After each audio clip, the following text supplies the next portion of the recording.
So, this will be, as I mentioned in my email, this will be mostly on continuous variable quantum information theory, okay, which we briefly call as CVEYT.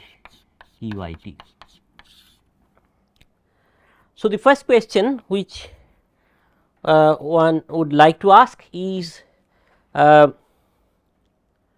what is the need for continuous variable quantum information theory? I am assuming that everybody knows about information theory and that too quantum information theory. So, there are certain aspects, certain effects where you get to see advantage if we use infinite degrees of freedom of quantum mechanical system, infinite dimensional degrees of freedom.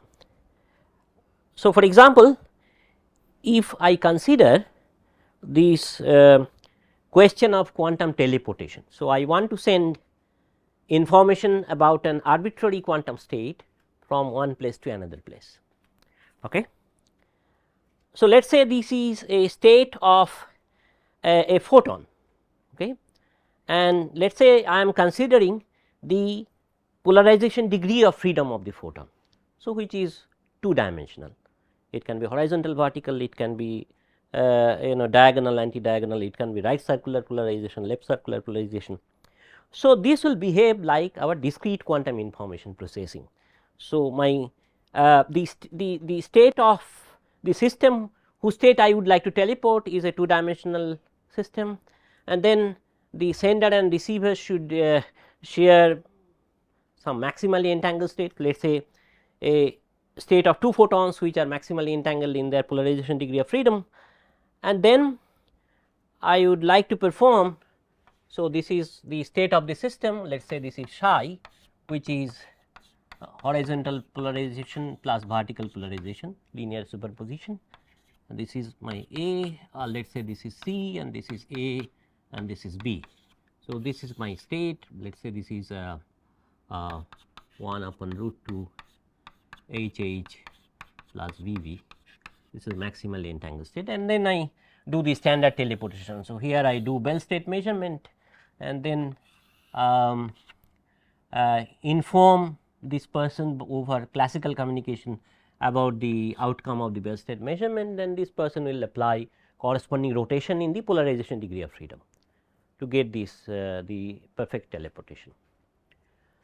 Now, we know that if we use linear optical setup in the sense that these Bell state measurement I want to perform using beam splitters, which we know that it will split beams, and phase shifter. So, I can shift the phase here, then the success probability of distinguishing the 4 Bell states. So, here the 4 Bell states will be something like this, right, this HH plus minus VV and this is HV plus minus VH. So, using linear optical setup I cannot distinguish these 4 Bell states with more than 50% success probability.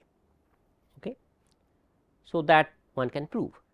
So, as a result, and now why linear optics? Because it is easy to implement, it is more robust, it is easy to implement. So, if you ask someone who is doing experiment with quantum optics, that person will always try to realize things in linear optical setup, because that is easy, okay, and more efficient. So, using linear optical setup we cannot distinguish these 4 Bell states, maximum probability of success is 50%.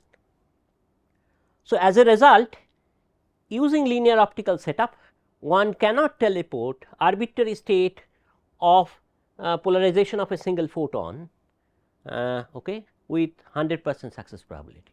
Maximum one can achieve is 50%. Now, if I instead of doing this thing, so this you can think of discrete variable quantum teleportation, because this is finite dimensional 2 dimensional system. Instead of this, if I want to teleport a state of let us say quantized light, so which may be, so this is my C and let us say this is a You can think of it in simple term like a single harmonic oscillator, quantum harmonic oscillator. Let us say I prepare it in some coherent state. Okay. Then if this Alice and Bob, they share, well, in this case we cannot have maximally entangled state, something similar which is called 2 mode squeeze vacuum state.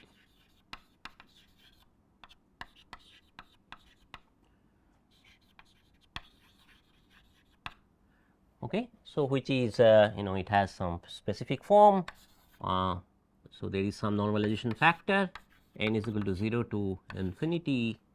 I guess this is tan hyperbolic r to the power n, this is n n. So, this is a 2 mode squeeze vacuum state. Okay. So, if I use this state and this is my squeezing parameter, if I can take it to be very large, then this will behave like this maximally entangled states of 2 modes, which we call as EPR state, which is not realistic because infinite squeezing means infinite energy, which is not possible. So, now here if I do measurements like in the teleportation, which is something similar to Bell state measurement, but not exactly. What we need to do here, I will talk about this later. What we need to do is what is known as quadrature measurement.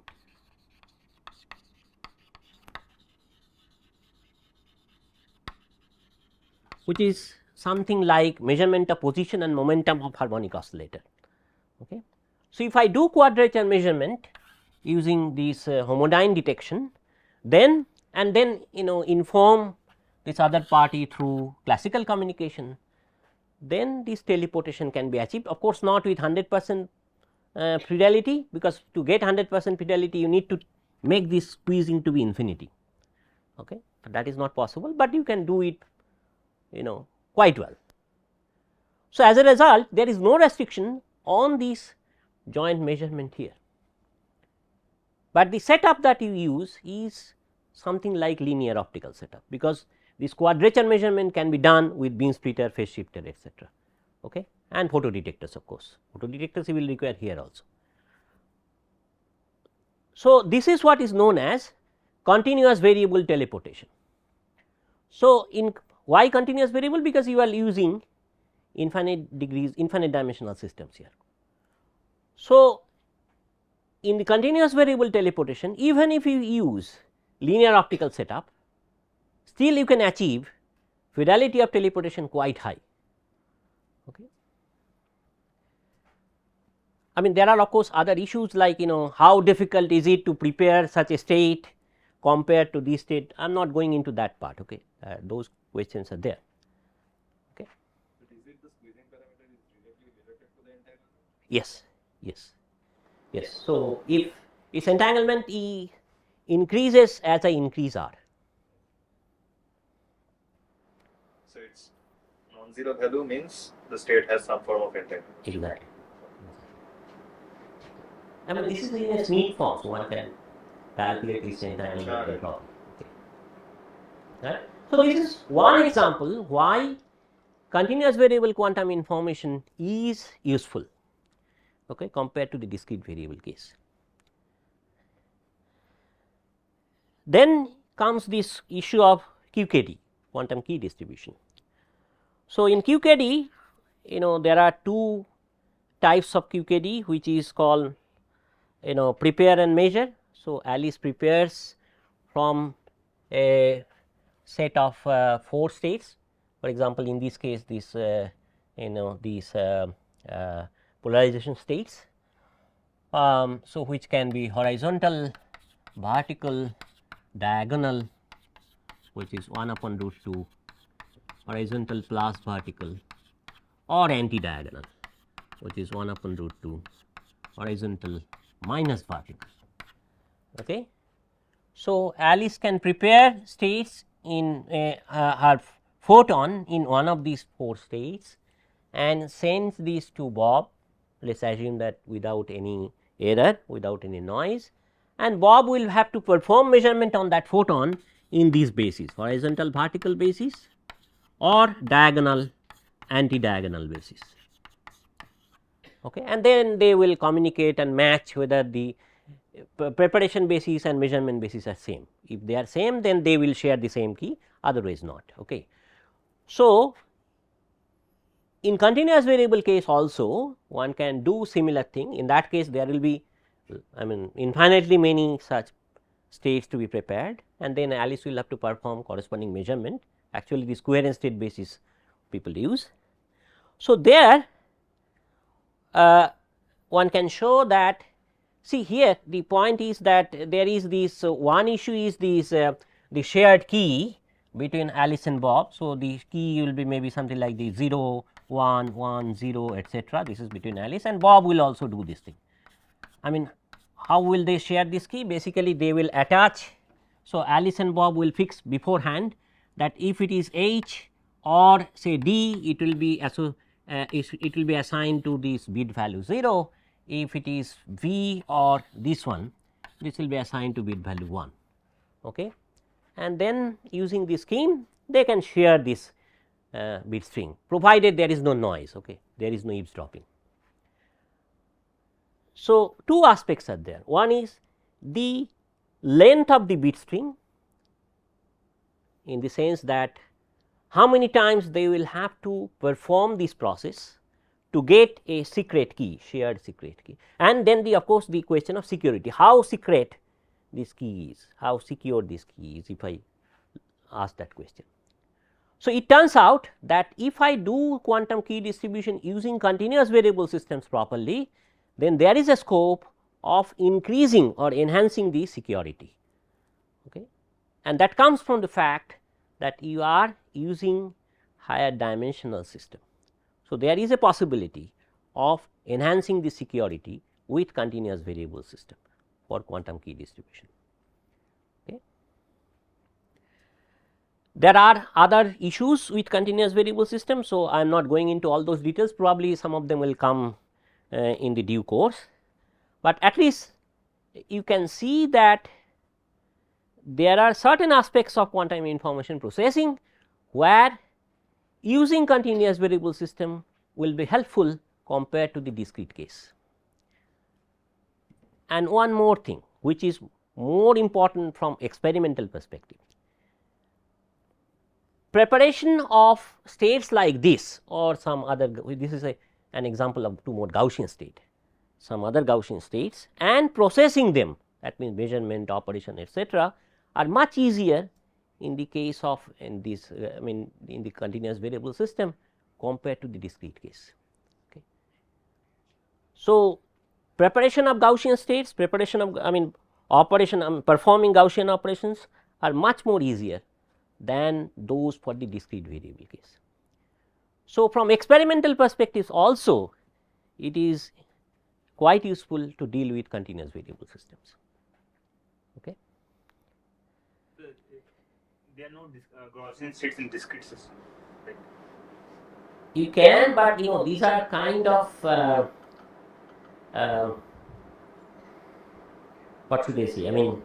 See, in my opinion, discrete systems are primarily quantum in nature. Okay. So, if we look at like spin or whatever, these are primarily quantum in nature. Okay. So, when I talk about discrete system, well, there is discrete Gaussian distribution that you can talk about, but basically these properties are for. So, I will talk about this phase space distribution function. People do talk about phase space distribution function for discrete variable case, but this is, I would say, is a misnomer. Okay. So, it does not make much sense to talk about that, except for very special cases, like one use it for like error correction and all that, but that is a separate, that is, you can say that is bit of technique, but physically discrete system are inherently quantum in nature. Okay. But my clarifying question was that handling Gaussian states is better as compared to qubits in, let's say, in quantum computers. Because preparation of Gaussian states and processing Gaussian states with Gaussian operation. Gaussian operation means operations which will preserve Gaussianity. Those are much easier.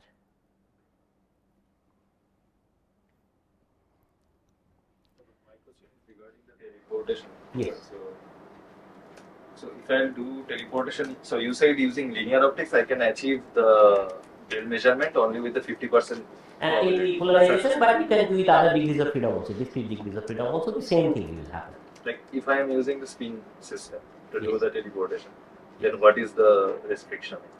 Is there any restriction at all? Like I would assume if people, I don't think people have done with the spin system the teleportation experiment. I'm not sure, but I would assume similar thing will happen here. Yes. Okay, so with a polarization, but as I said, this is not only true for polarization. You can take orbital angular momentum degrees of freedom, spatial degree of freedom, everything will put the similar restriction.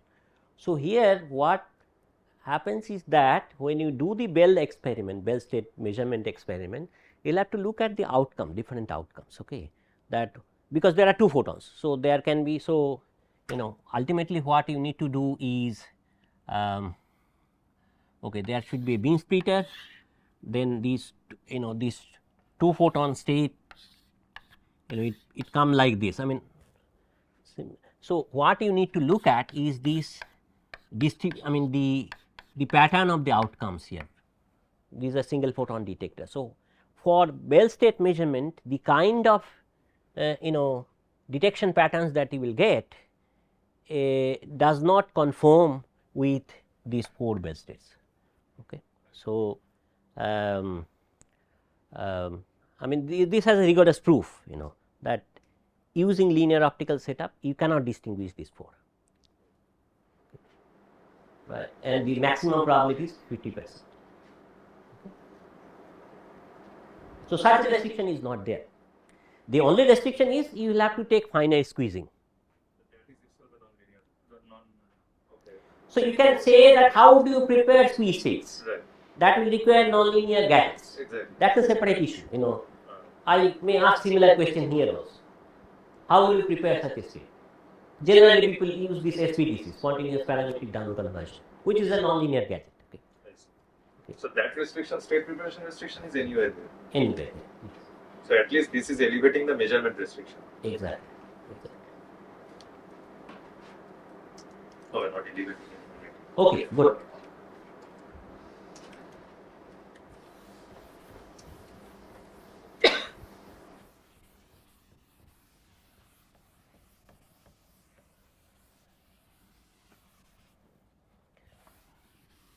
So, having said that, the some usefulness of dealing with continuous variable systems for quantum information. So, what is it that we need to do? We need to deal with for continuous variable system. Okay. So, basically when I talk about continuous variable system, it means we are considering a quantum system whose dimension is infinite, like harmonic oscillator or say quantized radiation field, etc. So, its dimension is infinite. Now, the notion of continuous variable comes there because we need to deal with quadrature observable like position, momentum, etc. Same is the case with these quantized radiation field also. And these quadrature observables, we know that their spectrum is continuous, and these are quite useful, like as I said in the case of teleportation, continuous variable teleportation, you need to use this homodyne detection where you look at the displacement in position and momentum, okay, right. So, this is the reason we call it as a continuous variable system. Okay. So, what are the things that we look at in the continuous variable system? Historically, I would say that this whole branch of continuous variable quantum information, I am not saying it has been developed fully, but historically what happened is people started developing discrete variable quantum information, what we usually know, and then try to extend it for the continuous variable system. This is what has happened historically. Okay. And we will perhaps we will understand later that why that is the case, because dealing with continuous variable system requires a bit more technical details, which you do not generally need in the case of discrete variable system. Okay. Okay. So, what is it that I am going to discuss in this course of lecture? At least this is my plan. I mean, I do not know how far I can pursue.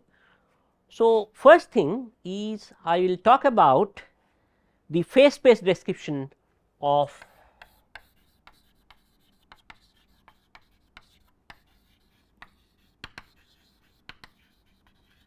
quantum mechanics. When I say quantum mechanics, of course, infinite dimensional quantum system. Okay. This is what I will start with.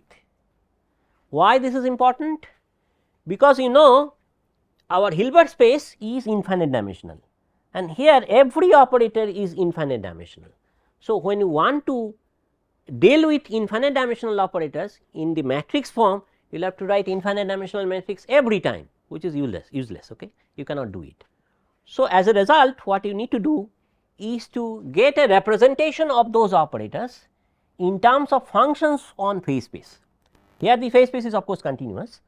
So, you get a representation of operators in your system, infinite dimensional system, in terms of phase space functions, which has certain properties. These are called quasi probability distribution functions, and we will have to study the properties of those phase space distribution functions. There are different types of phase space distribution functions based upon the ordering of the annihilation and creation operators, like normal ordering, anti-normal ordering, symmetric ordering, S ordering, all those things are there.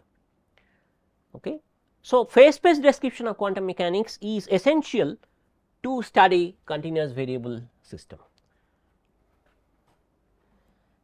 Once we discuss about that, then what we need to discuss is, as we do in the case of a discrete variable quantum information, like properties of state space. Okay.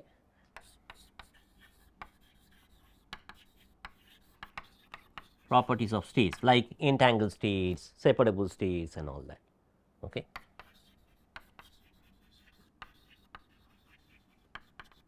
Separability, because these are essential for information processing. Okay.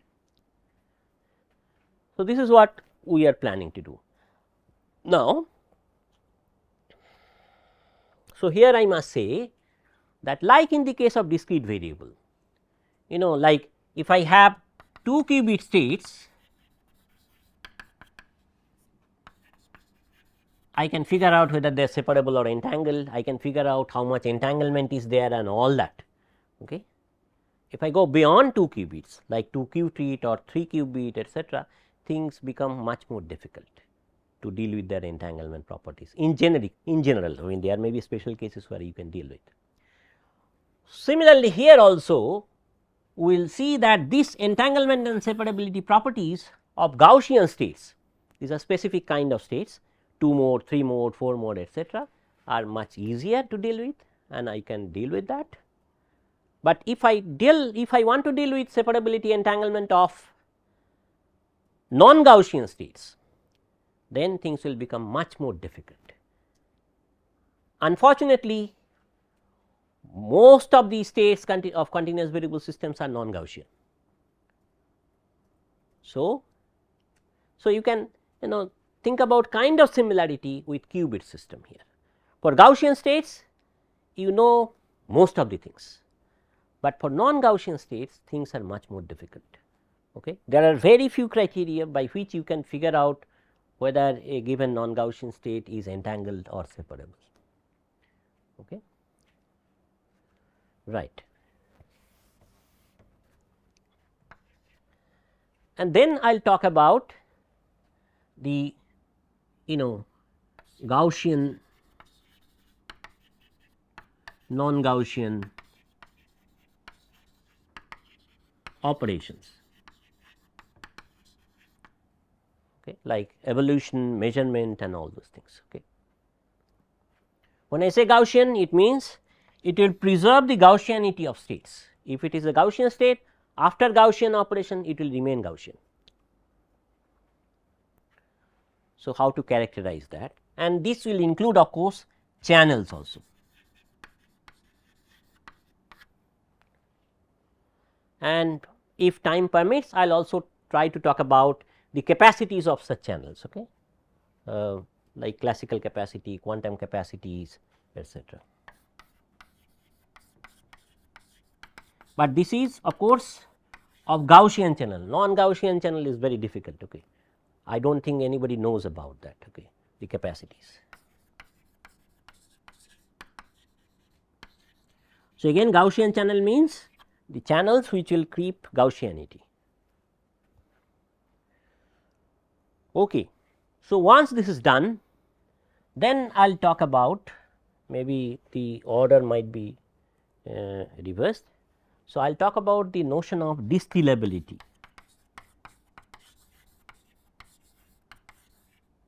Distillability of noisy states, noisy multimode states of course.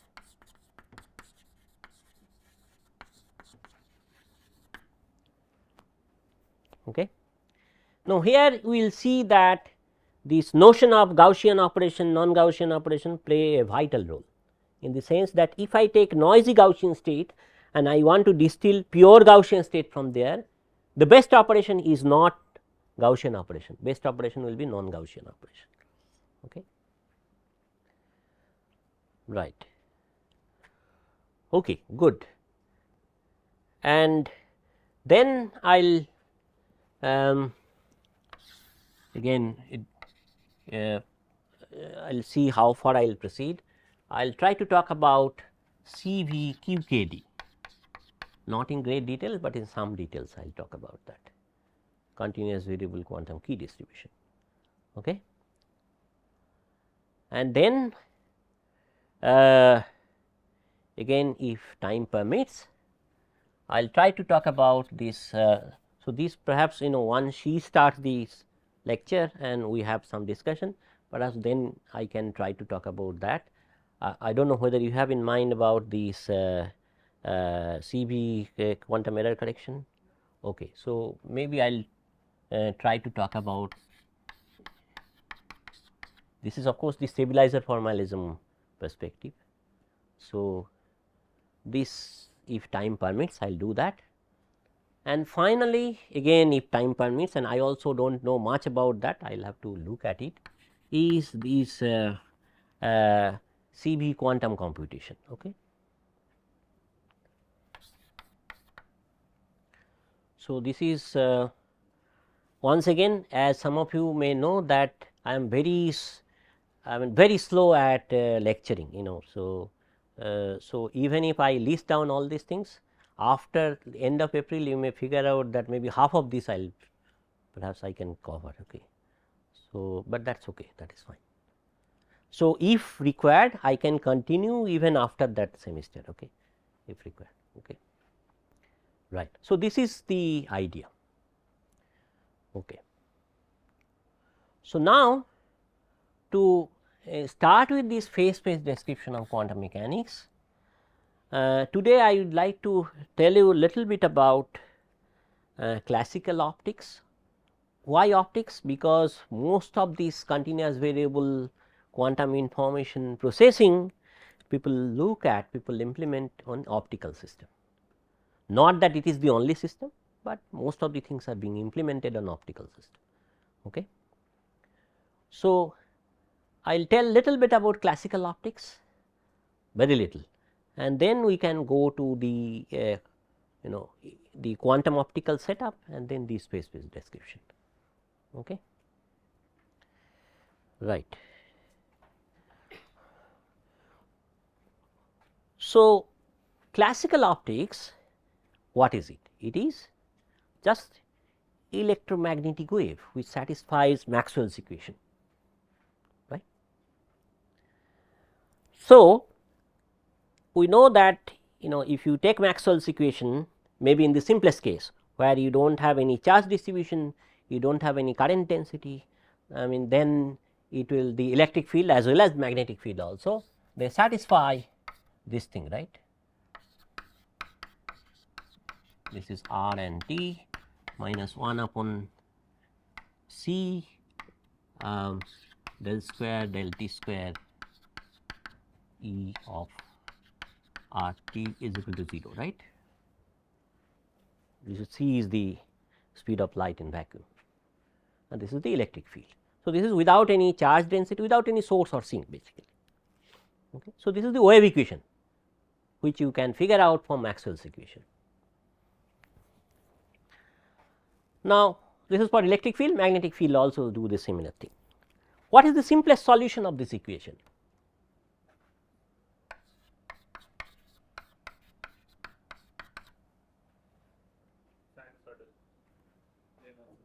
Plane wave solution, right?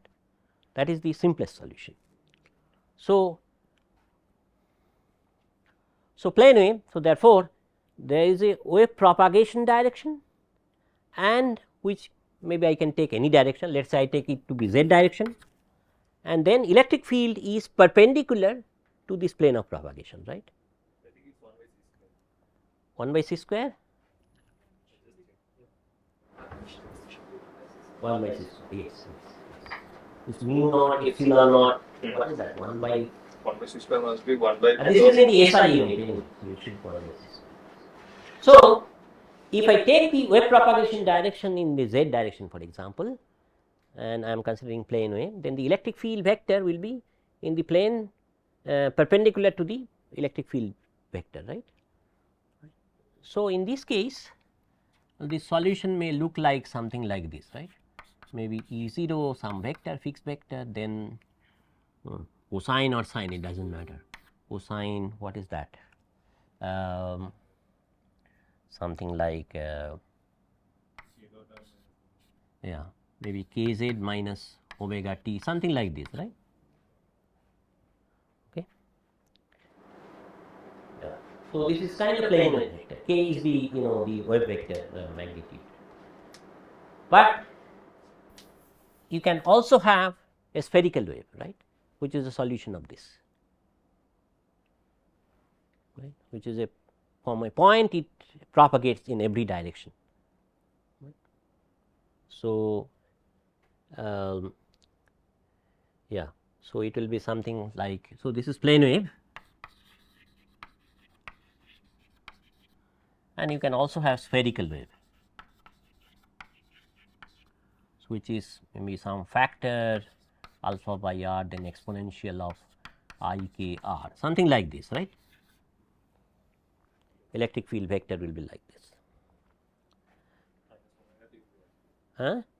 Now, that temporal part you can add here, that is fine.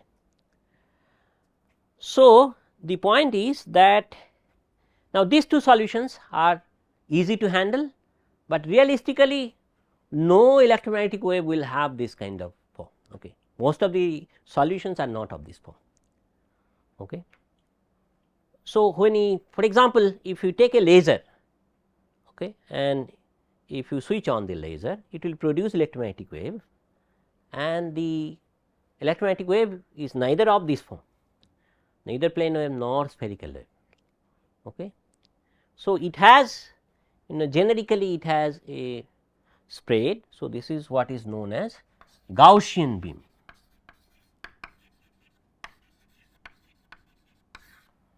So, which is like you have the wave propagation direction, and then the electromagnetic wave is like it has a spherical symmetry about the axis of propagation.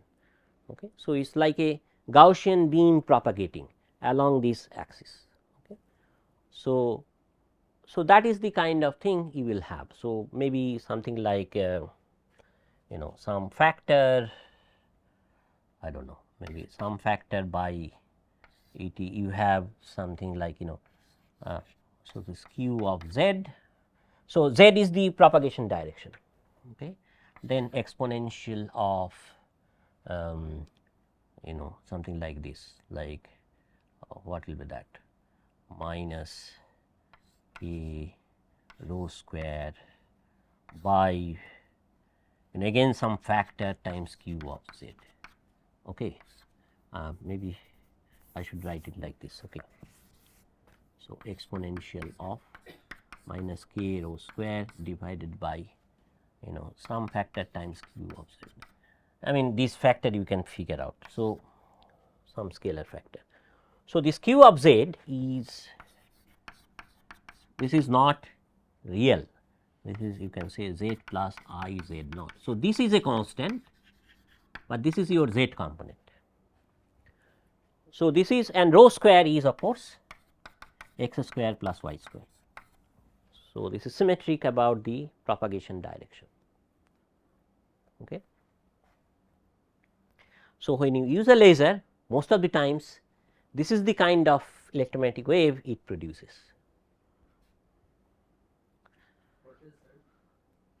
Yeah, x y z is the the position coordinate. Okay.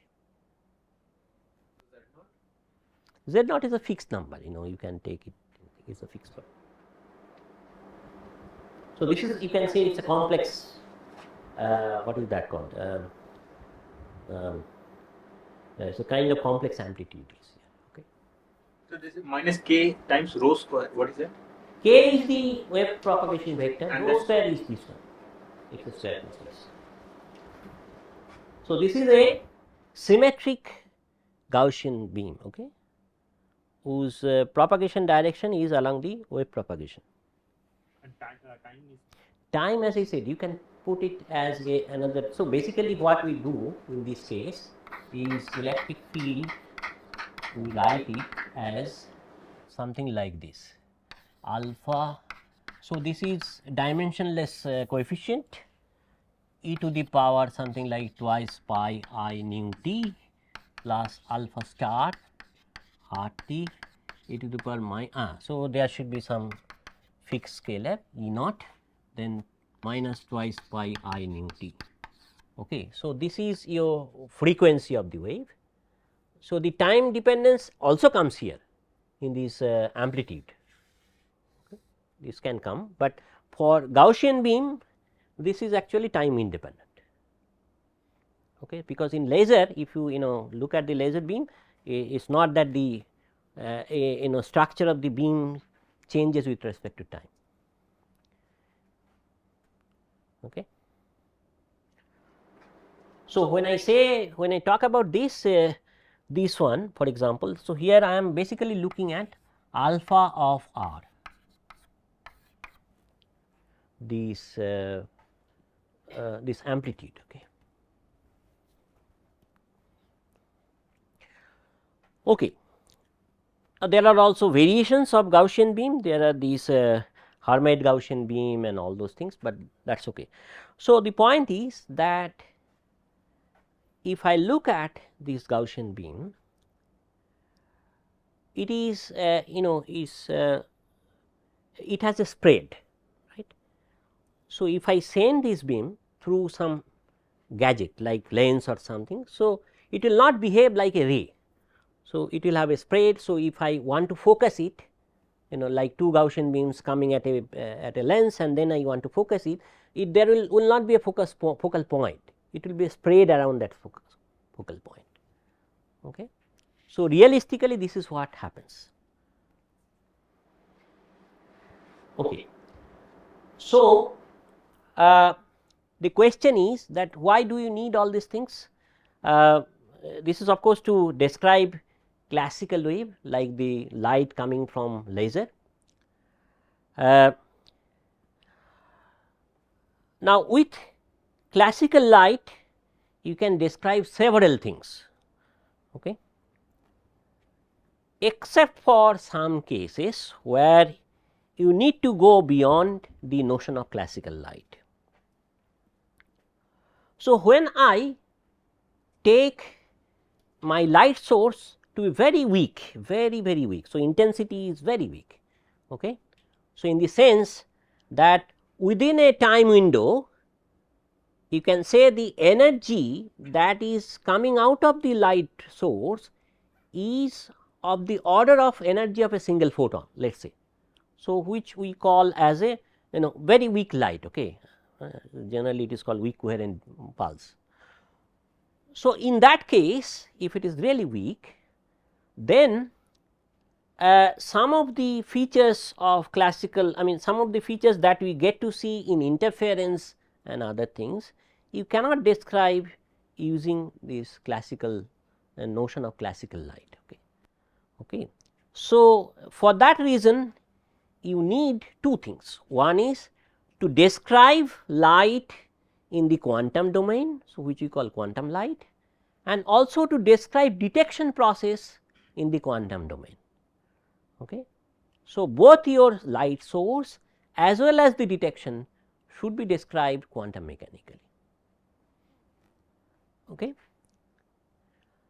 And in order to do that, the space description is very useful. This is what we will see later, that how it is useful while dealing with quantum states of light as well as the detection process being quantum in nature. Okay, good. So, having said that, let me start with this notion of quantization of electromagnetic field in vacuum, okay, in the sense that where you do not have any source or sink.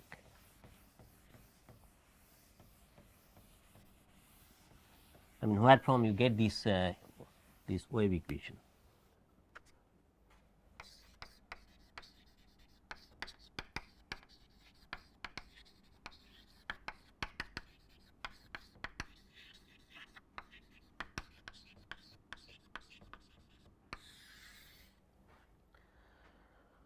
Okay, good. So, let me see whether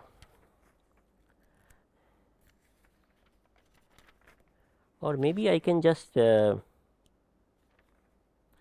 many of you know the derivation of this wave equation from Maxwell's equation? I guess all of you know, right? Let us see that. Yeah, so, I will start with just the Maxwell's, I mean just the wave equation. Okay. Okay, good.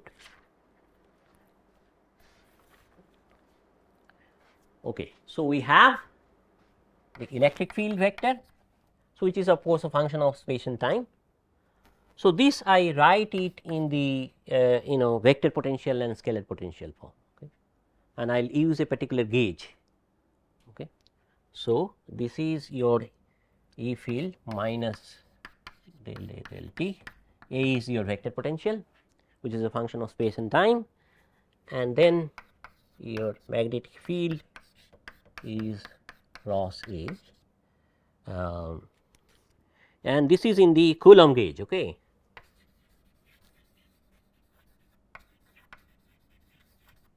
So, which is the scalar potential is 0 and this is also 0. We will use in Coulomb gauge, but we know that whatever gauge you use does not matter. Okay. Right. Okay. So, this will give rise to, using Maxwell's equation,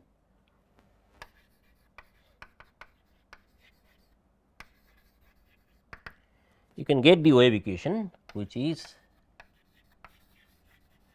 in terms of the vector potential. So, which is del square 1 by c square del square del t square A is equal to 0.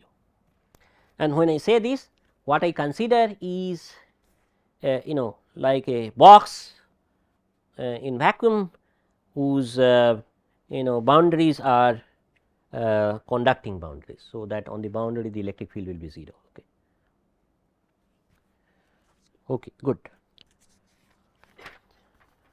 So, it is something like this. Huh? Energy is conserved, like no number. No, I mean, creation. I say no source, no sink. So, this is the box.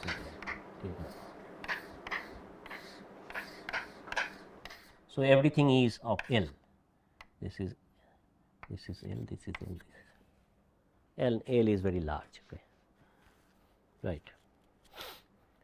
So, you can therefore, this is your wave equation and this is the conductive boundary condition is this basically it is a periodic boundary condition. So, the wave will be something, it will behave periodically like this.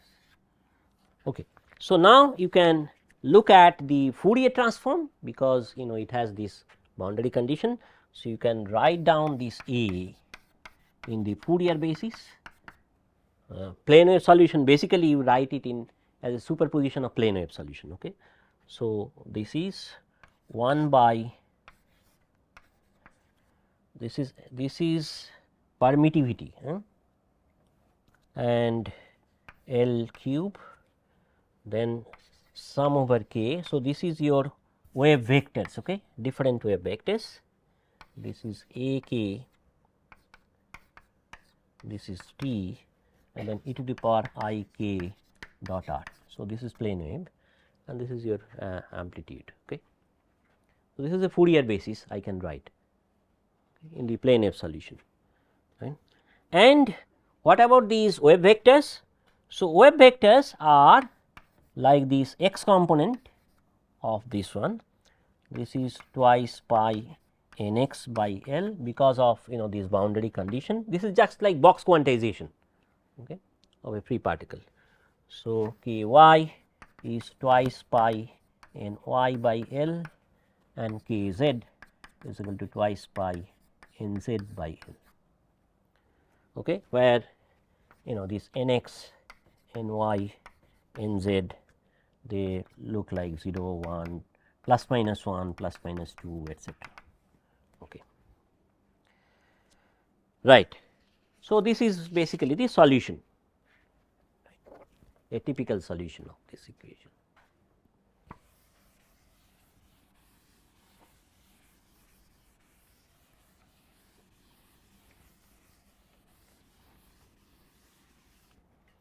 Okay.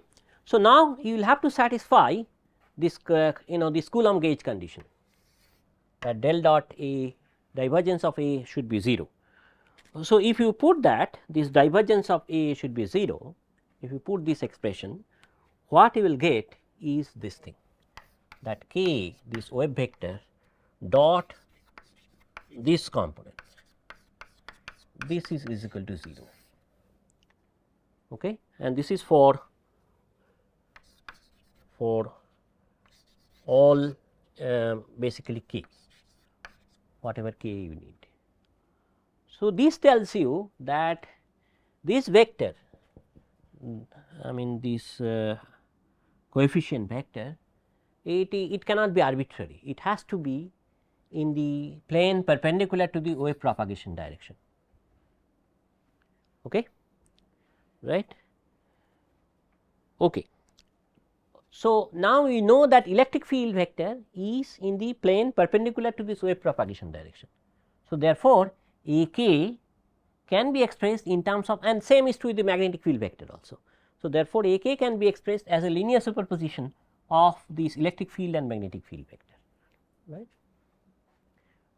So, this I can always do, right, and basically this will fix the polarization, right.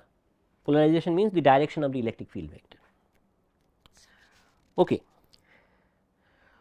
So, now this is real, the vector potential is real.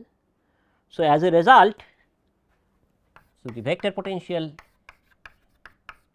is real. So, this will imply that this A k t, then its complex conjugation is equal to A minus k t for all k. Okay. Yeah, I mean this will follow from here, right. Anyway, so all these things if you put into again this wave equation what we have written here, all these conditions if you put, what you will get is the following, that del S square del T square plus C square k square. What is k? This is the magnitude of this k vector, okay. This is acting on this A k t, this is equal to 0 for all k, this is plus here, okay, right. So, this is what you will get, and this is something similar to harmonic oscillator, right, this equation, is not it? right. So, I can write it like omega k square. So, where omega k is this C k, okay. This is the frequency. So, this is like the harmonic oscillator equation, and the solution is a k t, this vector is equal to some vector, constant means independent of time, e to the power minus I omega k t plus d k e to the power plus I omega k t. Okay. So, this is what you will get, right. And then again if you put all this condition here, which I am not going to talk about now. So, what you will get ultimately using this, the gauge condition, Coulomb gauge condition. If you use that, what you will see is the following: k dot C k e to the power minus I omega k t plus k dot C minus k star e to the power plus I omega k t is equal to 0 for all k. Okay. Yeah. So, this is like frequency, omega square, yes. Omega square. Yeah. So, omega k is equal to C k. This is the dispersion. Oh, omega k is the index of Yes. Yes. This is like the dispersion. Okay. Okay.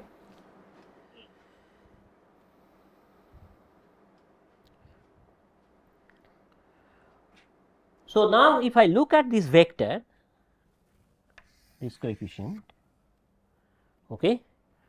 So, maybe what I can do is I can try to resolve this vector into two orthogonal components, right. So, that this condition will be satisfied automatically. So, I want to resolve it into two orthogonal components, so that this condition will be satisfied automatically, right. And there are several ways of choosing these orthogonal vectors. As I said, this condition has to be satisfied. Now, in the plane perpendicular to this wave vector, you can choose two orthogonal vectors according to your wish. Okay. There are several ways of doing it, and based upon that we say that electric field is, I mean, you have linear polarization, circular polarization, all these things you can figure out. Okay. Okay. So, what we can do is,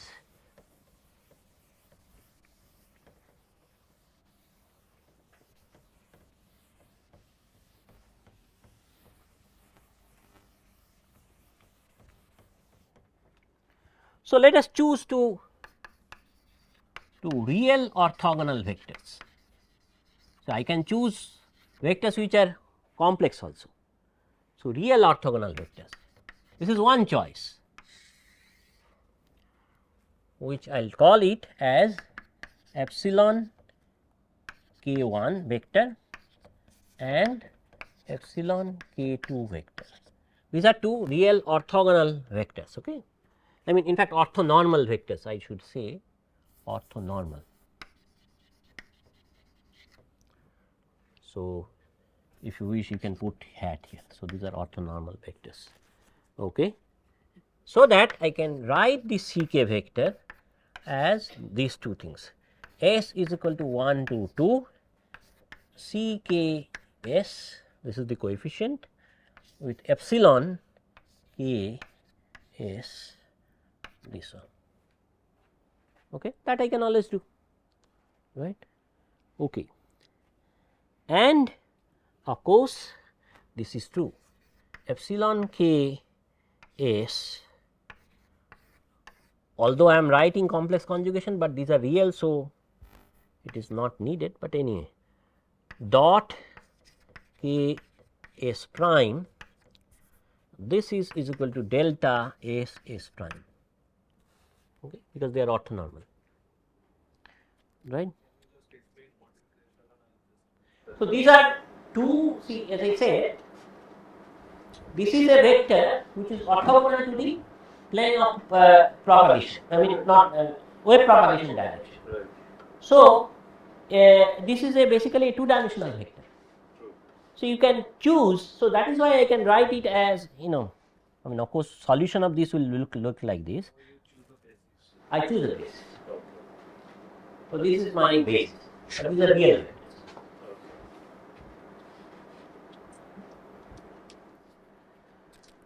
Okay. So, using this basis you can, you know, again write down this AK and all that, which I am not writing it. So, basically what it turns out is that if you again follow this procedure is that the wave propagation. So, this vector of course has to be K s, this has to be 0 for s is equal to 1 and 2, and E k 1 cross E k 2 is equal to k by k. This is a unit vector like this. Okay. This has to be the case. So, that this k unit vector, this and this, they form this, what is that called, triad, you know, orthogonal triad. Okay. Right. So, this S corresponds to polarization degree of freedom. Okay. So, you have two dimensional polarization. Okay. So, this is the So, polarization degree of freedom exists for both classical light as well as quantum light. Okay. Classical light is also polarized, because why? This is electric field is the direction of electric field. So, it has polarization. Okay. And this is what is known as, because this is real. So, the basically this is called linear polarization. So, electric field, corresponding electric field is called linear polarization. If you choose this to be complex, orthonormal but complex, then you will have basically, you know, circular polarization, other elliptic polarization, all these things will come. Okay. So, circularly polarized light means electric field vector. So, linear polarization means the electric field vector is constant, it is in the plane perpendicular to the wave propagation direction, but it is fixed, direction is fixed. Circular polarization means the electric field vector is rotating in the plane of in the plane perpendicular to wave propagation vector, where the tip is on a circle. Elliptic polarization means again this is rotating electric field vector, but the tip, you know, traverses an ellipse. Okay. These are the bases, two bases of a real space, right? Why Yes. do you make it like complex? So epsilon k and k2. Yes. Which are the basis vectors which actually spans the Yes. spans the plane perpendicular to the propagation vector. Yes. So why would I choose any complex basis for that? No. See, this complex one will tell you, you know, this, see this I can choose according to my, you know, my wish, right, whether this is real or complex, that is. It must be real. No, it is not like that. I can choose this to be these real vectors, real in the sense that, you know, I choose a fixed coordinate system in the plane perpendicular to the wave propagation direction. With respect to that fixed coordinate system, these are real vectors. Right. And complex means with respect to that fixed basis in the plane orthogonal to the wave propagation direction, these are complex vectors. These I can always do. Where is the problem? Why should I have to choose only the real vectors here? No, but then my concern is that CK will also be complex. Oh, And it will be on illustration. I have to check with it. Okay. see, there is no harm in having this as complex number. The only problem is this should not depend upon time.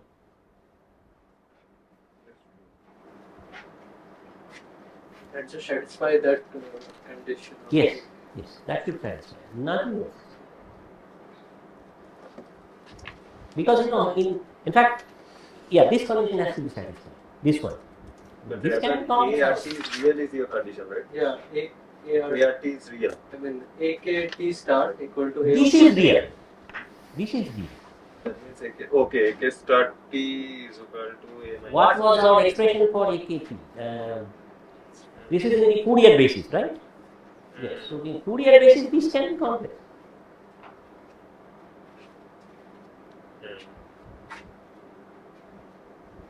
See, the vector potential has to be real. That's it.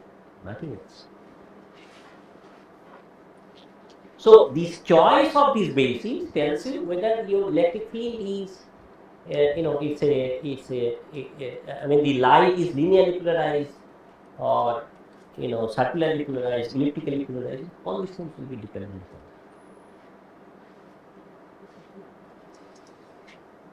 on. Okay, good.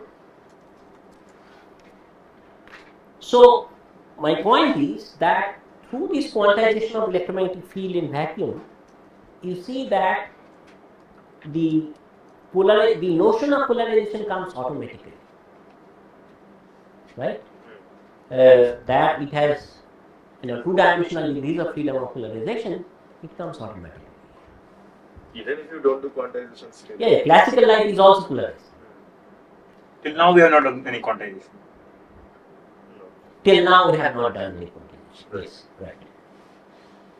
Yes. In fact, this light is, you can say, well, it's not natural light, but that's it.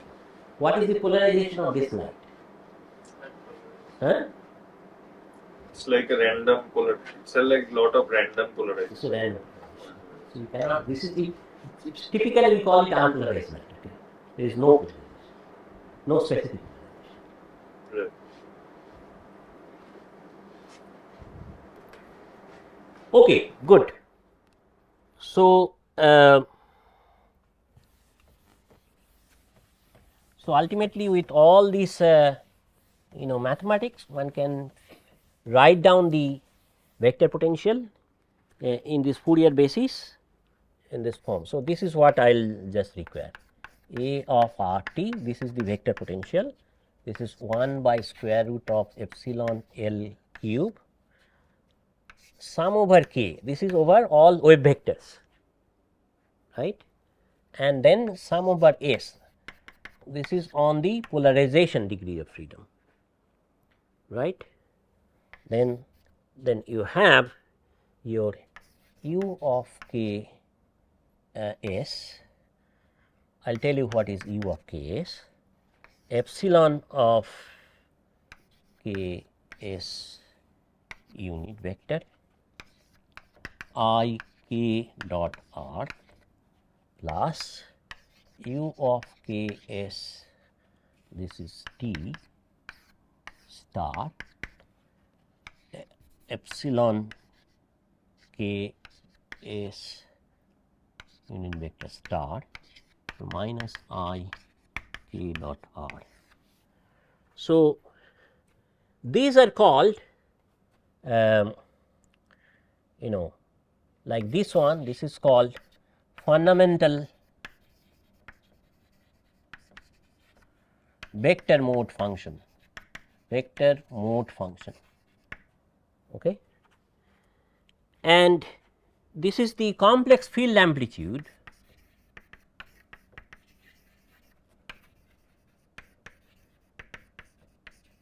this u of k s and t. This is nothing but your C k s that we have introduced earlier with this, where is that? That basis I introduced, right, this C k s, right, I mean C k 1 and C k 2 I introduced, okay. So, C k s, then it is e to the power minus I omega k t. Actually, there is no point of calling it omega k vector because only k is here. So, I can just write it like this, okay. So, this is your complex field amplitude, and these are called the fundamental vector mode functions, okay. So, this is how you write the vector potential when you quantize it in vacuum, okay. So, this means what? So, you have, so this k and s together, they k s and of course, this omega k also, which will come later. So, these 3 together they correspond to what is known as mode. Okay. So, you see that this vector potential, it is basically you can Fourier decompose it in terms of these mode functions, these fundamental vector mode functions together with this amplitude, right. So, how many modes you will require when you quantize? I mean, well, so far we are not talking about quantization. So, the number of modes is basically infinity. Why infinity? Because k is infinity. S is also although 1 and 2, but k is infinity. Yeah, but that is okay. I mean, you can write. So, you can forget this, but basically the mode is like this k vector S and this frequency also. Okay. I mean, you can forget this, that is not a problem. Okay. So, these two together will specify the mode in this case. Okay. So, now so far it is only about classical light. I have not said anything about quantum light. Only thing is that it is the electromagnetic field in this vacuum without any source or sink, okay. And you solve it, you will get this kind of solution. Okay. Right. So, now if I look at these fundamental mode functions, okay, and sorry, this field amplitude, sorry, these field amplitudes, right. What is that field amplitude? This is the one now, and this is the fundamental mode functions. So, what you can satisfy, so what you can check is that del square plus k square acting on this E k s and then e to the power I k dot r. Of course, this does not make sense because this is your polarization vector, this is independent of position and time. Okay. So, this will anyway come out. So, this equation is satisfied. Okay. So, basically you forget about this, if I apply this one on this plane wave. So, this equation is satisfied and this is what is known as Helmholtz equation, right.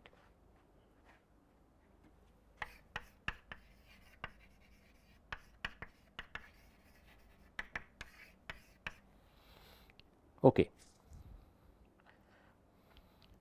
And yes, and this the field amplitudes, they satisfy this equation del square del t square plus omega k square, this we have already seen, k s t is equal to 0, right, is not it? This is what we have seen earlier, that they satisfy these. So, this is the harmonic oscillator equation, right. Okay, good. So, now we would like to quantize this field, okay, and this quantization part will come from here. So, because this is like harmonic oscillator equation, we just lift it to quantum harmonic oscillator. Okay. So, now before that we will have to do little bit of more steps and then we can quantize easily. So, if you talk to someone who does high energy physics, this will be a bit I mean that person might oppose it. I mean, what is the point of quantization? You are not taking any background space time. So, this is not so I am considering the space time to be non-relativistic. Why I am considering that? Because if you use the canonical quantization of electromagnetic field, the effect of it on the kind of things we are going to study, like light matter interaction and all that is so minute that you can neglect it. Okay.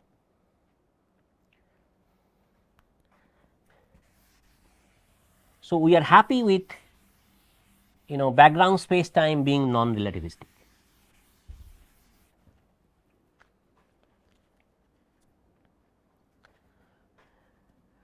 So, the electric field, now we know that what is our electric field. So, this is what in terms of vector potential, this is curl of A, right. Okay. So, if you write all these things, you will figure out that this is iota epsilon naught L cube sum over k sum over S is equal to 1 to 2 omega k u k s t epsilon k s e to the power I k dot r minus complex conjugate of this. Okay. And oh no, sorry, this is not the case, sorry, this is minus del A del T, right. Yeah, this is the thing. And B field vector, this is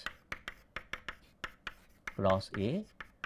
So, this also you can write it like I by epsilon naught L cube sum over k sum over S is equal to 1 to 2, this is u k s t, then k cross epsilon k s e to the power I k dot r minus complex conjugate.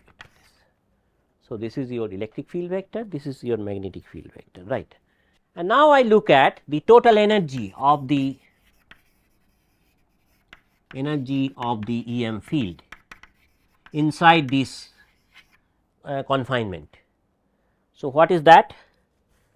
So, this is half, you will have to do integration over this volume, which is r belonging to L cube, this is my volume, and this is epsilon naught E r t mod square plus 1 by mu naught. So, this is the this is permittivity, this is permeability, right.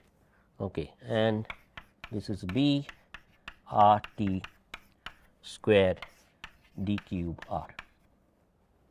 So, this is the energy which is confined within this cube, right. Okay. And you can use all possible relations whatever we have discussed so far. So, what you will see, so if this is I call as H, this is my energy, so it is like Hamiltonian. So, what you will see is that your Hamiltonian is 2 times sum over k sum over S is equal to 1 to 2 omega k square u of k S t mod square. Okay. So, what does it mean? It means that the energy of the electromagnetic field confined in that body, this cube, is sum of the individual mode energies, right. Okay. And when I say mode, of course, it should consider both the S values, each mode, right. So, this is sum of the individual mode energies, and this is like just like the classical harmonic oscillator, right, because the individual mode will behave like a classical harmonic oscillator.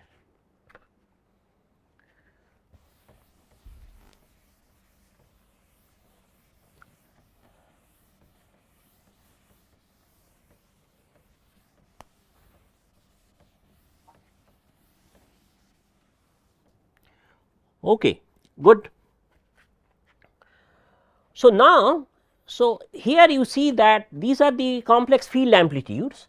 Now, I want to express it in terms of real functions, okay. It is real part and imaginary part, right. So, what I do? I write these as u, I mean k of q of k s of t is equal to u of k s of t plus u of k s of t bar or star. Okay. So, that means 2 times real part of this. This is my q and p of k s of t. So, this is my new field amplitudes, or you can say real field amplitudes. I am defining like this. So, this is definition. So, this is so I'll this minus sign is important actually, this minus sign is, otherwise you will have some trouble. So, I'll write it u k s t minus u k s t bar.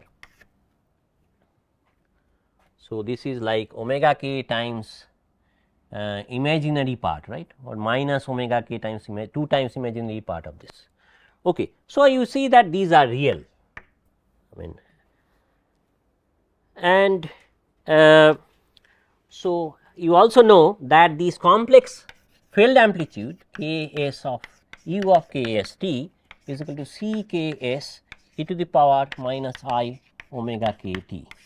So, if in terms of the c k s, you can figure out that this q of k s t is equal to c k s e to the power minus I omega k t plus c k s star e to the power plus I omega k t, and similarly p k s t is equal to minus I omega k c k s e to the power minus I omega k t minus c k s star e to the power I omega k t.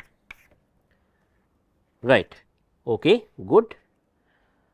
So, now in terms of these real variables, if I want to look at the Hamiltonian, the total energy, this is half sum over k, sum over s is equal to 1 to 2, p of k s t square of this plus omega k square q of k s t square. So, this is like sum of individual single I mean quantum harmonic, I mean well not quantum, still classical harmonic oscillator Hamiltonian, right. So, this is like momentum and this is like position. Of course, you will have to look at the canonical commutation relation there, but that is okay, that one can figure out. Okay. And from here, in fact, this is true. If you write down the Hamilton's equations of motion, this is what you will satisfy. Del H del P K S is equal to d q k s dt, which is q dot, and del H del P K, sorry, this is P, this is Q, Q K S, Q K S. Okay. So, this is minus d P K S dt. So, this is my Hamilton's equations of motion, right.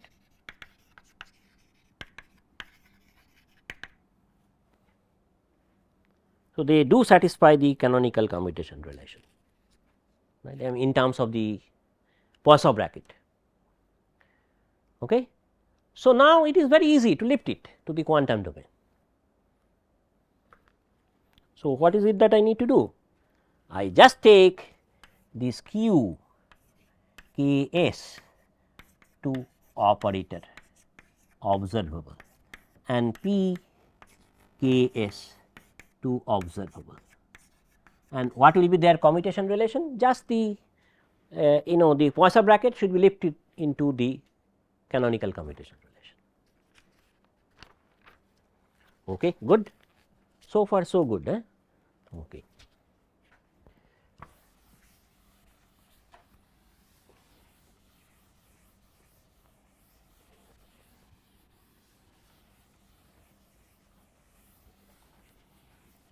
So, in terms of now these observables, I can now write my Hamiltonian, that means the quantized version of the total energy.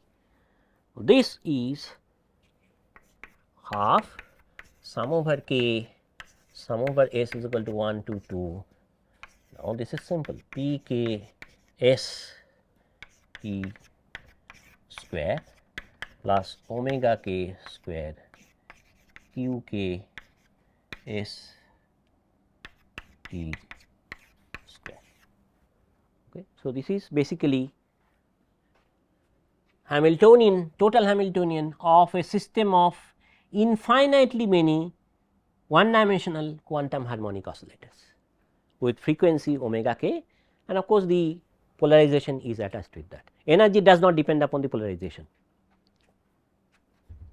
okay, right.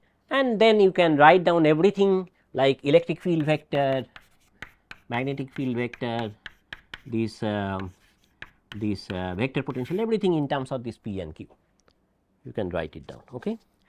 And it is, we know that because we are dealing with harmonic oscillators, it is easy to deal with the annihilation and creation operators. So, you can introduce the annihilation operators, which is 1 upon square root of twice h k, this is omega k, this is omega k q k S t plus I p k S t. So, here you see that this idea of mass is not there, you can think of mass as unit mass. Okay. And similarly, you can have k S t dagger, okay. And they will of course satisfy the canonical commutation relation a k t and a k, in fact a k prime S prime t dagger, they will satisfy this thing delta k k prime cube 3 dimensional delta function and then delta S S prime. Okay, good. And just like harmonic oscillators, this a k S t is equal to a k S 0 times e to the power minus I omega k t. So, this is what is the well known fact about harmonic oscillator. Okay, good. So, this is what tells you how to quantize electromagnetic field in vacuum in a just in a very simple way. Just you look at the wave equation, solution of the wave equation, write it in terms of the sum of Fourier series, sum of a plane wave solution, and then just quantize the this whatever is the complex field is there, complex field amplitude, write it in terms of the quadrature, position and momentum, and then lift it to the operators. That is it. So, therefore, you can think of electromagnetic field in vacuum consisting of infinitely many non-interacting one dimensional quantum harmonic oscillator, and they differ by frequencies. Okay.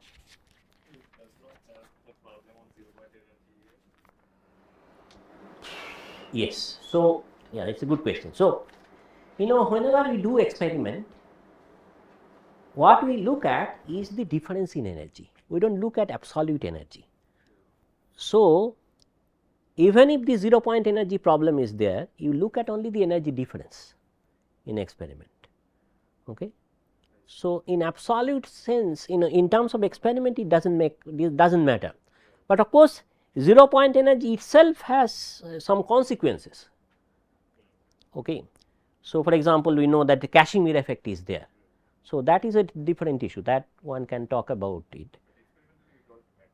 It does not matter because you look at only the energy difference.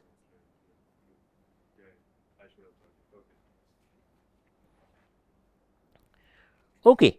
So, now you can write everything in terms of electric field, magnetic field, everything, it does not matter. Okay, good. So, this is basically the quantization of electromagnetic field in vacuum, and so once now why this is required, why I told about all these things.